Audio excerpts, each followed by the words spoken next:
we are now with John Mozelle. He is a MIG welder, and we'll find out a little bit about his job. Take it away. Oh, take it away. It's just okay. Well, I guess we could start off. I've been here working for this company for about 23 years, coming up 23 years this summer. I got into MIG welding, or welding in general, late in life. I was in my mid-20s when I got into welding.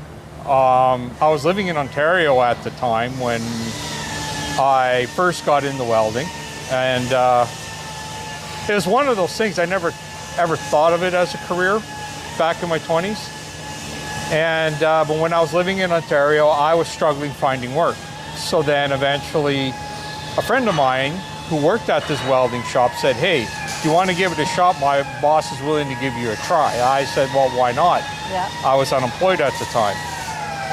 Within the first week, I fell in love with it, and then I kind of knew it was my calling.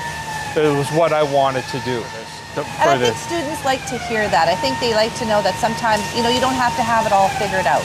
No. And sometimes the most unexpected job happens when you try something, right? It's a matter of just trying it. If it's something you're even remotely interested in, just try it. Yeah. There's nothing wrong with failing, because then at least you learn something when you fail. Exactly. That's great. And yeah. So show us the space that you work in. Okay. Well, this is my weld bay here.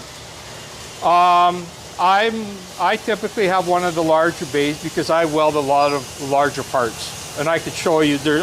We still have some of the parts here that I was welding before. But yeah, right now I'm working on a smaller job. I got lots of space, but like I said, typically I weld large parts.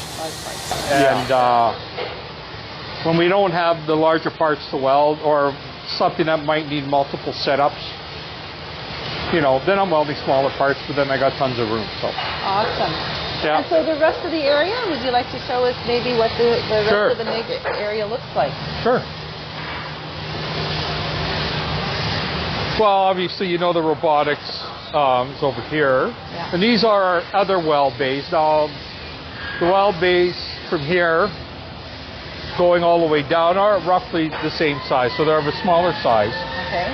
Typically we do a lot of smaller parts that don't require as much space as I have.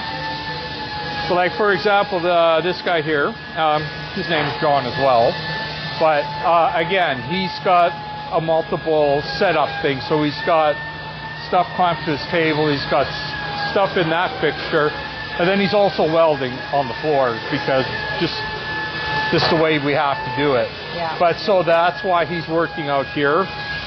So that way he has the space to do what he needs to do. Right. Yeah.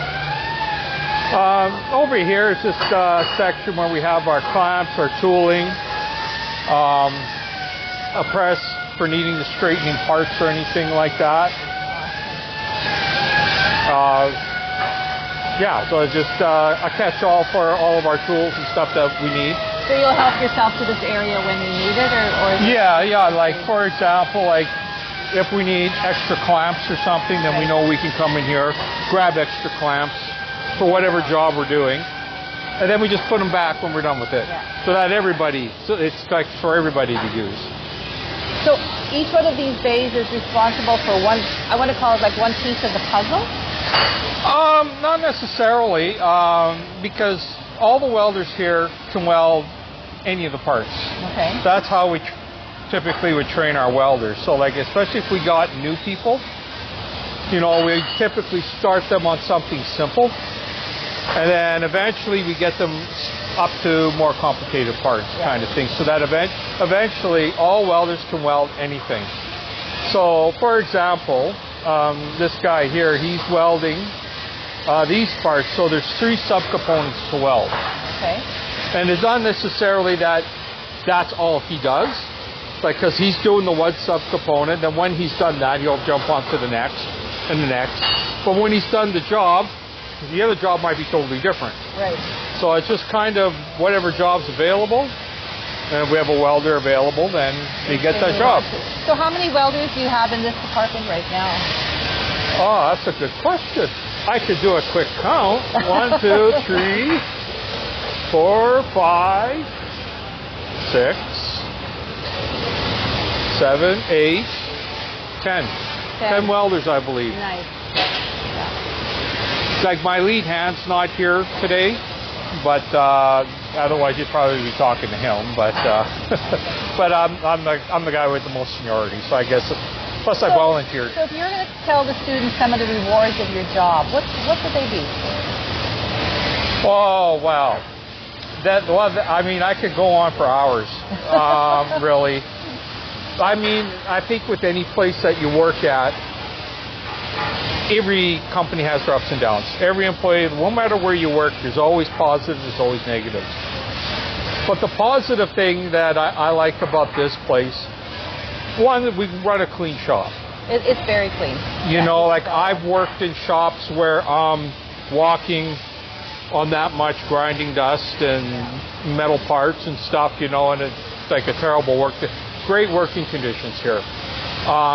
Safety is a top priority too, because we want all of our guys to come to work uninjured and leave uninjured. I mean, that's important, you know, and management recognizes that, so that yeah, we all make sure we work safe, you know, and that's a big part too, because again, I've worked at shops where safety wasn't a concern. Yeah. All they wanted was product out the door, and they didn't care how it got out the door, you know.